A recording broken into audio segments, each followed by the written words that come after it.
makna Natal bukanlah semata-mata karena situasinya, bukan semata-mata karena tempatnya, bukan semata-mata karena kemeriahannya atau hidangan yang sudah tersedia.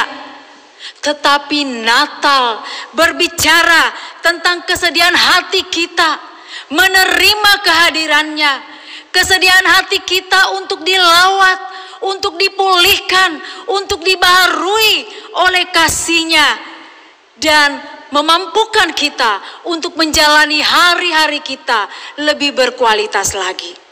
Natal berbicara tentang hatinya Allah, cintanya Allah, kepeduliannya Allah yang bersedia datang menjadi manusia, bersedia datang lahir di dunia, mengorbankan dirinya untuk kita semua karena Ia sangat amat mengasihi kita. Itu sebabnya kita sungguh bersyukur karena Tuhan Allah Immanuel selalu ada bersama dengan kita. Ya, sesuai dengan tema nasional yang sudah kita dengarkan tadi malam, bahkan sepanjang Natal ini, yaitu Immanuel. Itulah tema kita hari ini, Allah beserta dengan kita. Mari kita membaca firman Tuhan dari Matius pasal 1 ayat 20 sampai ayat 23. Matius pasal 1 ayat 20 sampai ayat 23, saya akan membacakannya bagi kita. Tetapi ketika mempertimbangkan maksud itu, malaikat Tuhan nampak kepadanya dalam mimpi dan berkata, "Yusuf, anak Daud, janganlah engkau takut mengambil Maria sebagai istrimu, sebab anak yang di dalam kandungannya adalah dari Roh Kudus. Ia akan melahirkan anak laki-laki, dan engkau akan menamakan dia Yesus, karena dialah yang akan menyelamatkan umatnya dari dosa mereka. Hal itu terjadi supaya genaplah yang difirmankan Tuhan oleh Nabi. Sesungguhnya anak darah itu akan mengandung dan melahirkan seorang anak laki-laki, dan mereka akan menamakan dia Immanuel, yang berarti Allah menyertai kita." Iya, Bapak Ibu yang dikasihi oleh Tuhan, kata Immanuel hanya terdapat 3 kali disebutkan di dalam Alkitab. Yang pertama ada di dalam Yesaya pasal 7 ayat 14. Kemudian di Yesaya pasal 8 ayat 8, dan digenapi di dalam Matius pasal 1 ayat yang ke-23 yang sudah kita baca tadi. Tetapi meskipun hanya 3 kali disebutkan, tetapi Immanuel, Allah beserta kita, adalah kebenaran yang sejati di mana memenuhi seluruh isi Alkitab. Mulai dari Kejadian sampai Wahyu, mulai dari Adam sampai pada akhir zaman, Allah akan tetap ada bersama dengan kita. Nah, Bapak Ibu, sekilas kita akan melihat latar belakang munculnya kata Immanuel yang tadi kita sudah baca di dalam Matius, dan itu ada di Yesaya pasal 7 ayat 14. Ya, latar belakang muncul kata ini dimulai dari sebuah bangsa yang bernama bangsa Asyur. Bangsa Asyur adalah bangsa yang begitu kuat pada masa itu. Bangsa yang adidaya, yang menguasai segala segi politik, ekonomi, sosial, pertahanan, dan keamanan. Membuat bangsa-bangsa lain yang ada di sekitarnya menjadi takut, menjadi terancam dengan bangsa besar ini, yaitu bangsa Asyur. Kemudian bangsa Aram dan bangsa Israel, yaitu kerajaan utara, mereka bersepakat dipimpin oleh raja yang bernama Raja Ahaz untuk mereka bersekutu melawan bangsa Asyur yang kuat, yang adidaya tadi. Tetapi bangsa Yehuda, kerajaan selatan ini, dia tidak mau, Raja Ahaz tidak mau. Akhirnya kedua bangsa Aram dan bangsa Israel kembali balik ingin menyerang bangsa Yehuda ini yang dipimpin oleh Raja Ahaz. Nah, akhirnya disinilah Raja Ahaz begitu takut. Dikatakan dalam Yesaya pasal 7 ayat 2 bahwa mereka seperti pohon yang di hutan. Mereka gemetar akan menghadapi bangsa Aram dan juga bangsa Israel. Sehingga disinilah Allah berfirman kepada Yesaya supaya memberikan kekuatan kepada Raja Ahaz dan rakyatnya, supaya mereka tenang, mereka kuat, bahwa Tuhan akan melindungi mereka dari bangsa Aram dan juga bangsa Israel. Dan Yesaya berkata kepada Raja Ahaz supaya minta tanda bahwa Tuhan akan benar-benar menyertai engkau. Tapi Raja Ahaz tidak mau. Dia justru minta bantuan kepada raja-raja muda yang ada di sekitarnya. Bahkan dia ingin untuk bangsa Asyur. Nah, akhirnya datang kepada Yesaya untuk mengingatkan Raja Ahaz di dalam Yesaya pasal 7 ayat yang ke-14. Di situ dikatakan sebab bahwa Tuhan sendirilah yang akan memberikan kepadamu suatu pertanda. Ya, karena Ahaz tidak mau tadi minta tanda, Tuhan sendiri akan berikan kepadamu suatu pertanda. Sesungguhnya seorang perempuan muda akan mengandung dan akan melahirkan seorang anak laki-laki, dan ia akan menamakan dia Immanuel. Inilah nubuatan Yesaya yang digenapi di dalam Matius pasal 1 ayat 23. Jadi di dalam Yesaya itu adalah kekuatan Allah Immanuel menyertai Raja Ahaz dan rakyatnya dari musuh-musuh yang ingin menyerangnya. Sementara di dalam Matius pasal 1 ayat 23 adalah pertolongan Tuhan, penyertaan Tuhan Allah Immanuel yang akan menyelamatkan manusia dari dosa-dosa yang mengikat. Nah, Bapak Ibu yang dikasihi oleh Tuhan, itulah sedikit latar belakang kenapa ada kata Immanuel, di kata Eloha dan dari bentuk jamak Elohim. Jadi itulah asal dari kata Immanuel, Immanu dan El, Allah beserta kita. Bapak Ibu, tadi sudah banyak sekali kita dengarkan, juga tadi Pak Karyanto sudah menjelaskan bagaimana arti Immanuel, inkarnasinya Allah yang datang ke dunia menjadi manusia supaya kita manusia menjadi Allah, menjadi manusia supaya kita manusia menjadi anak Allah. Ia datang membawa kabar baik, berita keselamatan supaya kita yang percaya menjadi anak-anaknya. Menurut J.R. Ryle menulis bahwa Immanuel berjanji untuk bersama kita setiap hari, untuk mengampuni dan mengampuni, bersama kita setiap hari untuk menguduskan dan menguatkan, bersama kita setiap hari untuk mempertahankan dan memelihara, bersama kita setiap hari untuk memimpin dan membimbing, bersama kita dalam kesedihan, bersama kita dalam kegembiraan, bersama kita dalam penyakit, bersama kita dalam kesehatan, dengan kita dalam hidup, dan bersama kita dalam kematian, bersama dengan kita dalam waktu, dan bersama dengan kita di dalam kekekalan.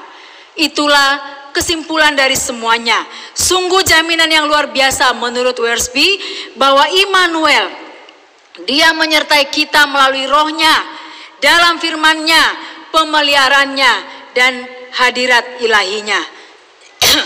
Artinya Allah benar-benar tidak akan pernah meninggalkan kita sedetik pun dalam situasi apapun, baik yang menyenangkan, baik yang menakutkan, menggelisahkan. Yesus ada dekat dengan kita. Yesus tidak jauh. Dia Allah Immanuel. Bahkan dia ada di hati kita ketika kita percaya kepadanya. Nah, Bapak Ibu yang dikasihi oleh Tuhan, itulah Immanuel. Dia akan selalu ada bersama dengan kita. Kita akan melihat dua makna. Yang pertama, apa makna Immanuel bagi Yusuf secara khusus, dan apa makna Immanuel bagi kita. Bapak Ibu yang dikasihi oleh Tuhan, Immanuel bagi Yusuf benar-benar sebuah terang di dalam kegelapan. Immanuel bagi Yusuf benar-benar sebuah pengharapan, penghiburan, bukan hanya untuk dirinya sendiri, juga untuk Maria, tetapi mengambil keputusan yang menyangkut seluruh isi dunia ini. Itulah sebabnya dikatakan bahwa Yusuf benar-benar dalam kondisi yang sungguh-sungguh menguras pikirannya. Bapak Ibu yang dikasihi oleh Tuhan, seperti kita tahu bahwa Yusuf dan Maria telah bertunangan. Dan dalam budaya Yahudi, tahap pernikahan ada 3 tahap. Yang pertama adalah tahap saling berjanji, yang biasanya dilakukan ketika mereka masih kecil dan dilakukan oleh kedua orang tua. Biasanya anak-anak juga belum saling baku kenal, tapi mereka sudah ada janji, sehingga ketika mereka mau menikah pada saat besar, kalau misalnya tidak jadi dengan yang sudah dijanjikan, ya mereka harus melakukan upacara lagi atau harus permisi lagi kepada pihak yang lain. Yang kedua adalah tahap bertunangan. Nah, tahap bertunangan secara orang Yahudi adalah tahap di mana sekalipun hubungan, maksudnya hubungan ini begitu kuat, begitu sah, karena sudah diketahui oleh kedua orang tua, kedua belah pihak, dan juga sudah disahkan oleh semua orang, diketahui oleh semua orang. Sehingga sifatnya sudah mengikat, sifatnya itu sudah sakral, sekalipun mereka belum tinggal bersama. Dan biasanya bertunangan ini dilakukan paling lama 1 tahun, ya minimal 1 tahun. Jadi kedua belah pihak dan semua orang sudah mengetahui, sehingga sifatnya sangat mengikat, walaupun mereka belum tinggal bersama. Nah, jadi pertunangan ini sekalipun dibilang masih tunangan, tapi tidak akan boleh berpisah kecuali melalui perceraian. Ya, jadi bahkan dikatakan kalau misalnya pasangan laki-laki ini meninggal, pasangan wanita ini sudah disebut janda gadis. Ini menunjukkan bahwa hubungan itu begitu kuat dan mengikat. Jadi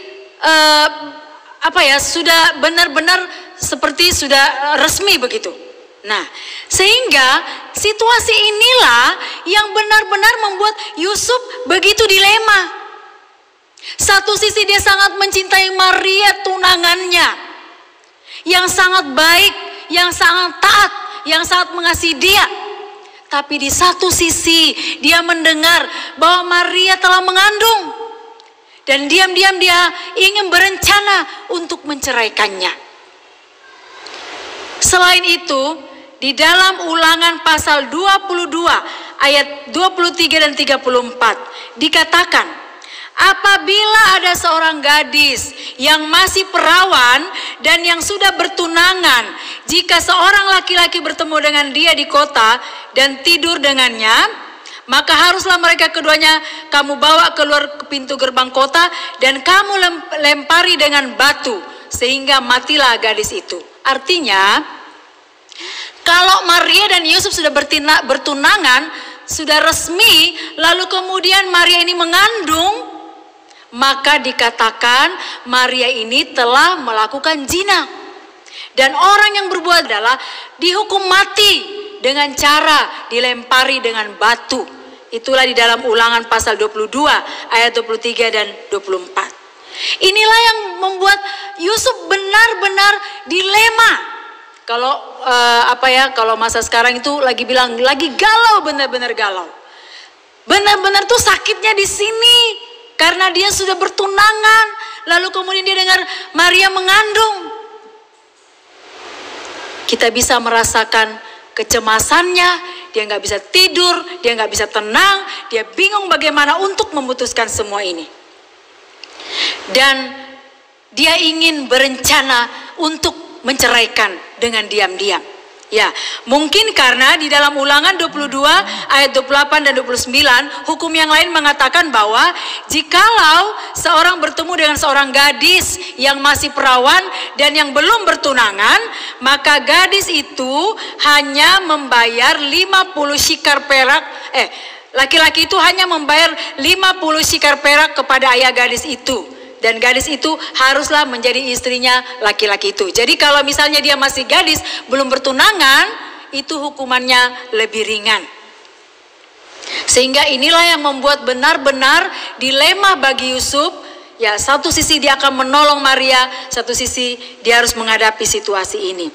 Tetapi sungguh sebuah kekuatan yang baru, sungguh sebuah kelegaan yang baru, semangat yang baru, karena malaikat Tuhan datang kepada Yusuf. Ayat 20, tetapi ketika ia mempertimbangkan maksud itu, malaikat Tuhan menampakkan kepadanya dalam mimpi dan berkata, Yusuf anak Daud, janganlah engkau takut mengambil Maria sebagai istrimu, sebab anak yang di dalam kandungannya adalah Roh Kudus. Kata mempertimbangkan, yaitu eutenomai. Dia merenungkan, dia memikirkan apa yang harus dia lakukan, apa yang langkah-langkah yang harus diambil dalam menghadapi kondisi ini. Tapi Allah Immanuel datang, malaikat Tuhan datang, memberikan kelegaan itu kepadanya. Ketika Yusuf sedang memikirkan, mempertimbangkan apa yang sedang dialami, malaikat Tuhan datang kepadanya. Jangan takut. Jangan takut artinya pobeo. Makanya kita sering bilang fobia ya, dari bahasa aslinya pobeo. Jangan takut, kata malaikat. Jangan gelisah, jangan cemas, jangan khawatir. Sesungguhnya Maria mengandung dari Roh Kudus. Wah, Bapak Ibu, Tuhan benar-benar datang menolong Yusuf tepat pada waktunya. Tuhan tidak membiarkan Yusuf terus berada dalam kegelisahan, berada dalam kecemasan, berada dalam tekanan, tetapi Tuhan memberikan solusi kepada dia. Tuhan mengarahkan Yusuf langkah apa yang harus dia lakukan. Dan Tuhan juga tidak membiarkan Yusuf untuk jatuh dalam dosa, untuk menceraikan Maria, untuk menyakiti hati Maria. Tuhan benar-benar ada bersama dengan Yusuf. Tuhan benar-benar ada setiap saat. Dia begitu peduli secara detail akan keadaan Yusuf. Allah mengizinkan Yusuf mengalami pergumulan, tapi waktu yang sama Allah bertanggung jawab memberikan solusi, jalan keluar, kekuatan, kelegaan kepada Yusuf. Bapak Ibu yang dikasihi oleh Tuhan, peristiwa yang dialami Yusuf ini kita belajar Allah Immanuel benar-benar membuktikan penyertaannya bagi Yusuf ketika ia benar-benar dalam keadaan yang terpuruk, dalam keadaan yang membingungkan. Itu sebabnya pastilah juga Allah Immanuel yang sudah menolong bangsa Yehuda tadi dan sudah menolong Yusuf, itu juga yang akan selalu senantiasa menyertai, menolong, memberikan solusi dan kelegaan kepada kita. Itulah makna Immanuel bagi Yusuf. Allah tidak membiarkan dia seorang diri. Allah tidak membiarkan dia terpuruk tinggal di dalam keadaannya. Tapi Allah benar-benar Allah yang Immanuel, datang memberikan solusi, datang memberikan kekuatan, memberikan kelegaan kepada Yusuf. Yang kedua, makna Immanuel bagi kita. Makna Immanuel bagi kita sama dengan Yusuf. Benar-benar Allah beserta kita, memberikan pengharapan, memberikan kelegaan, memberikan ketenangan di saat kita mengalami ketakutan, memberikan kekuatan, penghiburan di saat kita mulai cemas, di saat kita mulai gelisah. Dia akan memberikan kita jalan keluar ketika kita sedang ada dalam situasi ini. Dan kita bisa merenungkan bahwa Allah Immanuel tidak bisa disejajarkan dengan apapun juga. Dengan kekuatan apapun yang kita miliki, kita tidak bisa bersandar kepadanya. Satu-satunya yang kita bisa bersandar adalah Allah Juru Selamat kita, yang telah datang menjadi manusia karena sungguh-sungguh mengasihi kita. Kita tidak bisa mengandalkan jabatan, tidak bisa mengandalkan harta kita, tidak bisa mengandalkan sahabat, relasi, semua tidak bisa menjamin. Apalagi dalam masa-masa kita menghadapi wabah COVID-19. Bapak Ibu yang dikasihi oleh Tuhan, Melanie Ricardo bersaksi.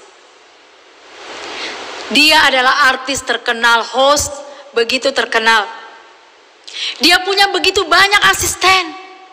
Banyak orang setiap hari di sekeliling dia. Apa saja dia minta pertolongan, semua langsung cepat. Tuhan izinkan dia mengalami COVID. Selama 14 hari di rumah sakit. Tidak ada yang bisa menolong. Asisten terdekat sekalipun tidak bisa untuk datang menemani dia. Suami tidak bisa bersama dengan dia. Anak, orang tua, semua tidak bisa. Bahkan dia bersaksi, dia beberapa waktu tidak memiliki tempat yang pas untuk dia. Karena semua tempat penuh. Dia hanya ditemani oleh perawat yang bisa menolong dia. Disitulah benar-benar diangkat tangan. Disitulah dia benar-benar ingat Tuhan. Kalau selama ini dia lupa akan Tuhan dengan semua kenikmatan dunia. Sekarang dia berserah. Tidak ada yang bisa diandalkan. Tuhan satu-satunya. Dia benar-benar tinggal menangis, tinggal memuji Tuhan, tinggal berdoa, tinggal membaca Alkitab. Sadar tidak ada yang bisa kita banggakan saat ini. Satu-satunya kekuatan kita adalah kekuatan dari Allah kita, Allah Immanuel. Bapak Ibu yang dikasihi oleh Tuhan,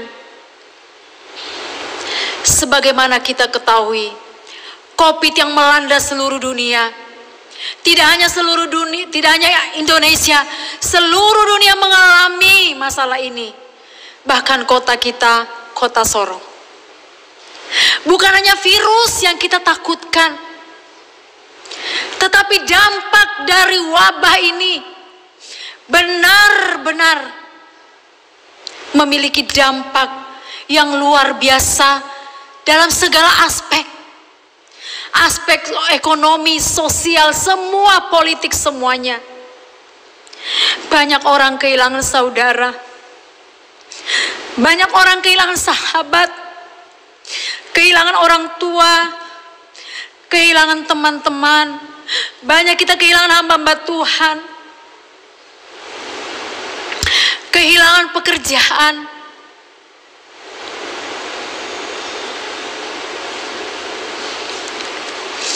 Bahkan kekerasan dalam rumah tangga. Banyak terjadi perceraian. Seorang ibu di Nias membunuh anaknya 3 orang. Karena tekanan ekonomi yang begitu berat dirasakannya. Dan pada akhirnya dia juga meninggal. Kita benar-benar rapuh. Secara fisik maupun psikis. Orang menjadi putus asa. Banyak orang yang melakukan jalan pintas. Tingkat kejahatan semakin merajalela di mana-mana. Benar-benar tidak ada yang bisa kita andalkan di dunia ini. Bahkan Bapak Ibu, jikalau melihat berita, dalam waktu yang hampir bersamaan, menteri saja dua-duanya masuk bui. Hal ini menunjukkan bahwa semua situasi ini tidak pandang bulu, siapapun yang di atas, yang di bawah. Tuhan benar-benar mengingatkan kita, kita harus benar-benar hanya ingat Tuhan satu-satunya.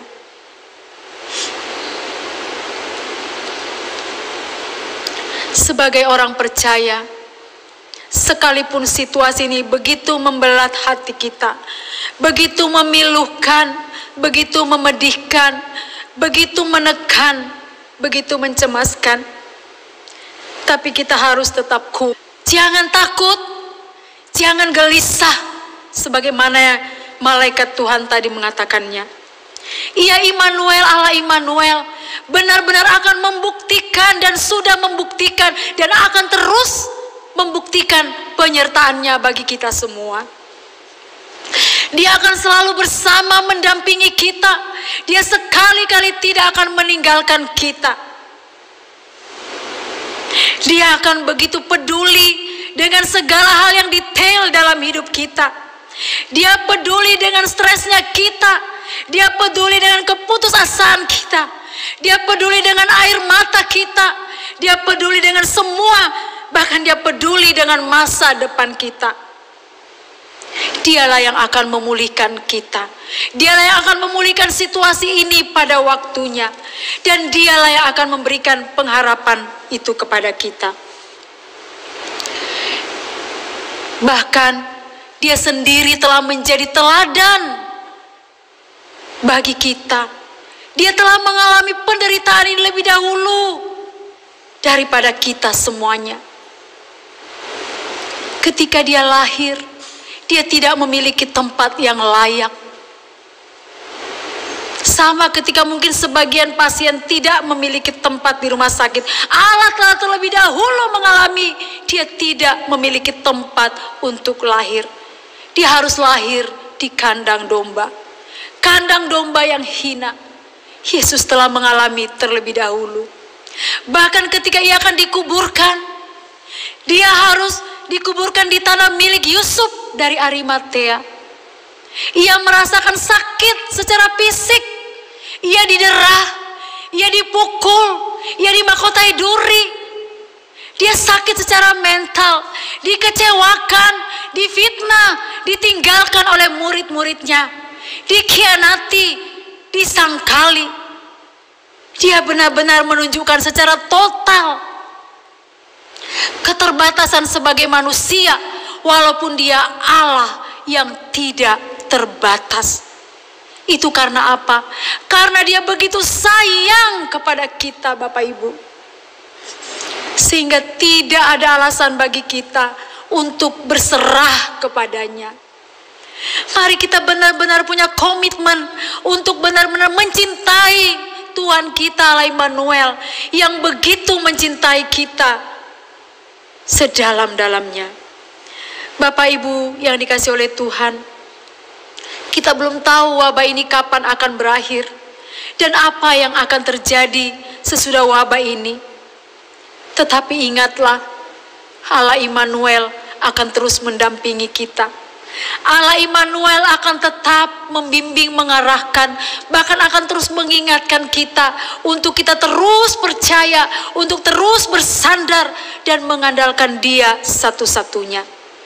Dia yang telah berjanji ketika dia naik ke surga, dia akan terus menyertai kita dalam sepanjang hidup kita.